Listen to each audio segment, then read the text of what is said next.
नमस्कार my dear friend, और आपका स्वागत है मेरे चैनल पे। और जैसा कि आपको पता है, मैं चला रहा हूँ टेंस की सीरीज, और आज बात कर रहे हैं प्रेजेंट परफेक्ट कंटिन्यूअस टेंस की। और मैं आपको इस टेंस के बारे में बता दूं कि ये टेंस ऐसा टेंस है जिसे पढ़ना जब स्टूडेंट शुरू करते हैं तो इंग्लिश सीखने में उन्हें कठिनाई उत्पन्न होने लगती है, या ये कहिए कि 70% बच्चे इंग्लिश पढ़ना और समझना छोड़ देते हैं। आज मैं आपको बताऊंगा कैसे इसको आसानी से समझेंगे। और इसकी बात मैं करता हूँ टेंस की सीरीज में। इसके भी 4 पार्ट होते हैं, जैसे affirmative, negative, interrogative and double interrogative.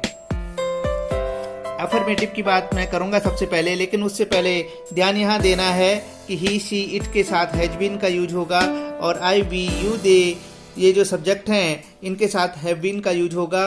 और एक चीज और आपको बता दूं कि यहाँ पे जहाँ पे भी 10 years, last week, last year, uncertain timing की बात होती है, वहाँ पे इससे पहले फॉर का यूज होता है। और जहाँ पे सर्टेन टाइमिंग की बात होती है, जैसे 10 o'clock, मॉर्निंग, इवनिंग, विंटर्स, वहाँ पे आप सिंस का यूज करेंगे इससे पहले। अब हम चलते हैं इसके अफर्मेटिव पार्ट की तरफ, और सबसे पहले बात करेंगे, मैंने यहाँ पे जो फॉर्मूला बताया है, पहला फॉर्मूला है I have been actioning since 7 o'clock। मैं इस काम को कर रहा हूँ 7 बजे से। आपको क्या करना है, एक्शनिंग की जगह आपने कोई भी एक्शन लेना है, उसके फर्स्ट फॉर्म पे आईएनजी लगा देना है।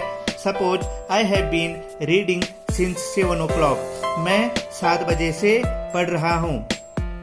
ध्यान देने वाली बात यह है दोस्तों कि यहाँ पे ऐसा आना चाहिए कि मैं इस वाले काम को बीते हुए समय से कर रहा हूँ। बीते हुए समय में कार्य गतिमान रहता है। You have been actioning for 2 days। आप इस काम को 2 दिनों से कर रहे हो। He has been actioning since morning। आप वह इस काम को सुबह से कर रहा है।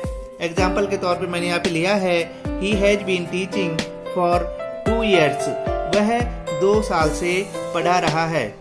अब यहाँ पे टीचिंग ले सकते हैं, सिंगिंग ले सकते हैं, रीडिंग ले सकते हैं। मैंने एक्शन पे आईएनजी जोड़ दिया है, इस प्रकार से सिंगिंग, रीडिंग, टीचिंग बन गया है। इससे आपको ये देखना है कि जो लास्ट में जो टाइमिंग की बात मैं कर रहा था, जैसे यहाँ पे 7 o'clock सर्टेन टाइम है, उससे पहले सिंस लगा देना है। जैसे 2 days है, लेकिन हमें पता नहीं कौन से 2 दिन हैं, तो हम वहाँ पे फॉर लगाएंगे। अनसर्टेन टाइम है, यहाँ पे मॉर्निंग भी सर्टेन टाइम में आता है, वहाँ पे भी सिंस आएगा मॉर्निंग से पहले। आपको इस बात का ध्यान देना है। निगेटिव में ज़्यादा कुछ नहीं करना, जो सेंटेंस बने, जैसे अफर्मेटिव में बने ये सेंटेंस, और कुछ नहीं करना। हैव और हैज, इनके बाद क्रमशः नॉट लगा देना है, और आपका इस प्रकार से अर्थ बन जाएगा फॉर्मूले में I have not been actioning since 7 o'clock।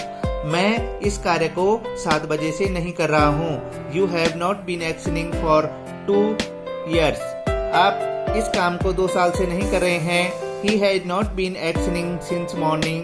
आप वह इस काम को सुबह से नहीं कर रहा है। एग्जाम्पल के तौर पे मैंने लिया है I have not been reading since morning। मैं सुबह से नहीं पढ़ रहा हूँ। बात करेंगे इंट्रोगेटिव पार्ट की, तो इंट्रोगेटिव पार्ट में कैसे बनेगा formula, have you been actioning for 2 years। क्या ये कार्य तुम 2 साल से कर रहे हो। Has he been actioning since morning. क्या ये कार्य वह सुबह से कर रहा है। इसमें क्या करना है, हैज और हैव को सबसे आगे ले आना है, और बाकी का सेंटेंस आपको एज इट उतार देना है। एग्जाम्पल के तौर पे मैंने लिया है have you been doing dishes for 2 hours। क्या आप 2 घंटे से बर्तन मांज रहे हो। डबल इंट्रोगेटिव की बात करेंगे इसके बाद, जो लास्ट पार्ट है इसका, what have you been actioning for 10 years। Example के तौर पे what have you been teaching for the last 10 years। आप पिछले 10 वर्षों से पढ़ा रहे हो क्या। What has he been reading newspaper since morning। वह सुबह से अखबार पढ़ रहा है क्या। इस प्रकार से आपका ये टेंस कंप्लीट हो जाता है। प्लीज प्रैक्टिस करते रहें। मेरे चैनल को लाइक करें, सब्सक्राइब करें, ताकि आने वाले वीडियो की नोटिफिकेशन आपको मिल सकें और मुझे आपकी तरफ से सपोर्ट मिल सके। Thank you very much.